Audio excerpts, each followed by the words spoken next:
Everyone, welcoming you all. So in today's video, we are going to understand a very important topic of jurisprudence. So in my previous video, I have covered the Analytical School of Jurisprudence. So in today's video, we are going to understand what are the basics points or exponents relating to Historical School of Jurisprudence. Historical school was developed at the beginning of the 19th century. So just like analytical school, historical school also begins in the year of 19th century.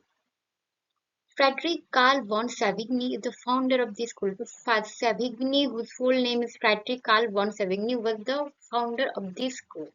According to this school, law is a legacy of the past, product of each and every individual, community, or nation.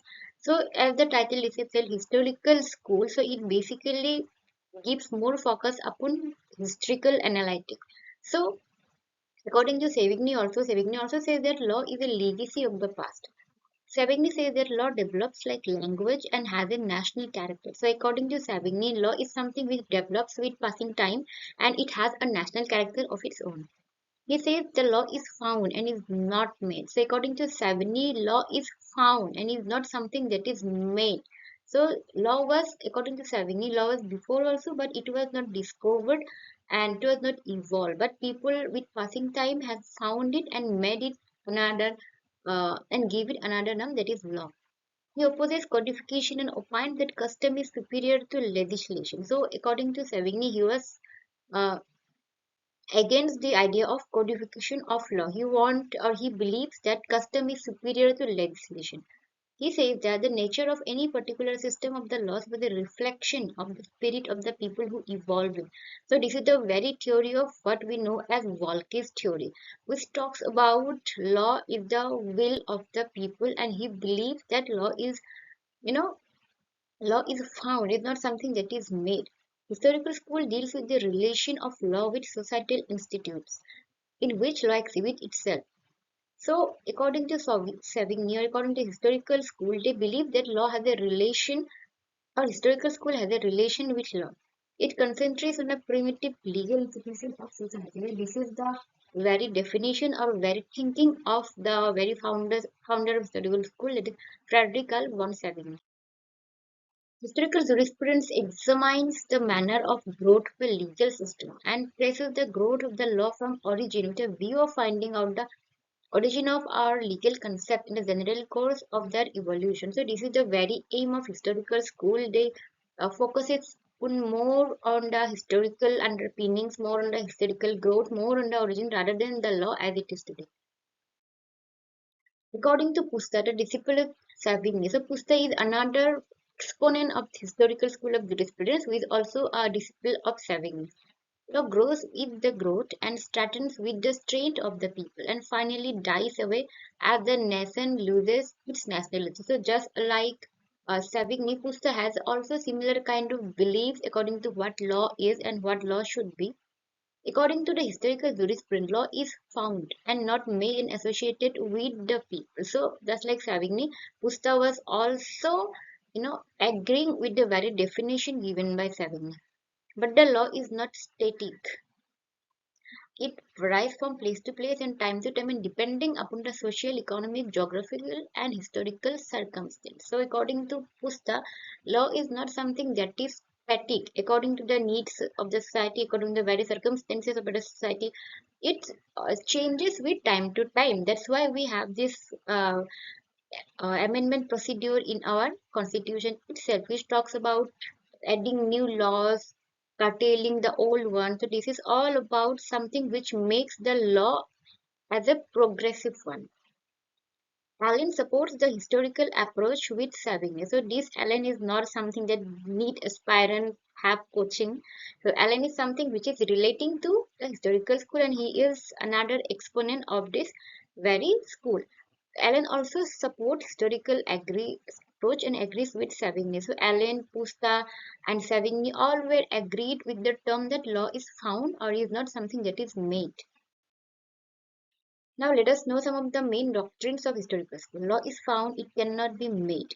Law, like languages, grows, evolves, and has deep roots in the social, economic, and other factors. So all the points we have been discussed in the earlier slide, but here has been crisply written in points. Laws cannot be of universal validity, nor can they be constructed on the basis of certain rational premises or eternal principles. So this 3 point means if particular law is based upon a particular area, so that cannot be applied universally. For example, we are having a particular law for India only, so that application can be made upon USA or Germany. So it has a very limited scope and it is related to that particular space or particular place only. Legislation as source of law has a subordinate place. Custom is the typical form of law.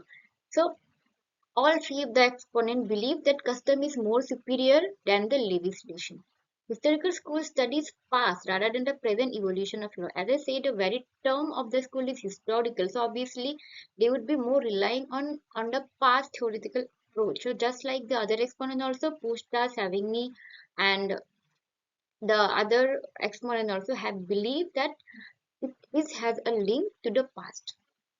It relies primarily on common consciousness of the people, popularly known as Volki. So, as I explained, the very Volki's theory is the will of the people. So, law should be based upon the will of the people. So, let us know about some of the contents of Savigny's theory.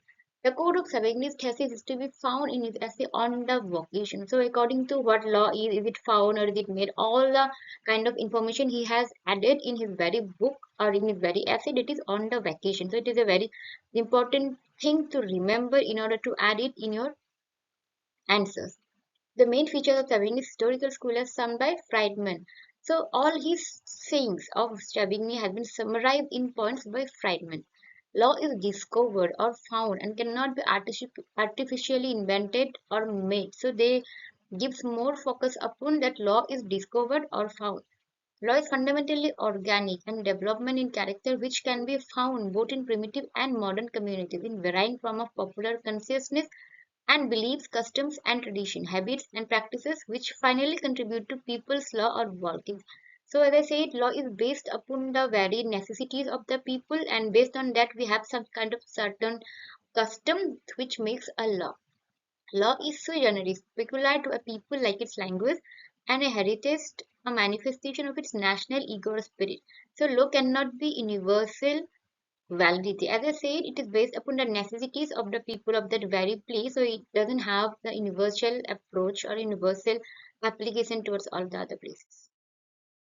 So, like every other topic, every other thing, historical school also has some criticism in it. So, the ideas of historical school tend towards convertism. So, this is one of the criticisms that historical school have. Acceptance of the ideas totally results in excessive attachment to the past, ignoring the present. So thus, because historical school focuses more upon the historical digging, so somehow they forget to live in the present scenario. Therefore, it has been said that it is one of a criticism or one of a downfall or lacuna of historical school. So that's all about Historical School of Jurisprudence. So in the video, I have tried to explain what are the exponents of Historical Jurisprudence, what are its approach, what are its key features. So that's all for today. Soon we'll be meeting soon with another video. Till then, stay happy, stay healthy. If you find this video valuable, do say, share and subscribe. Thank you for watching the video.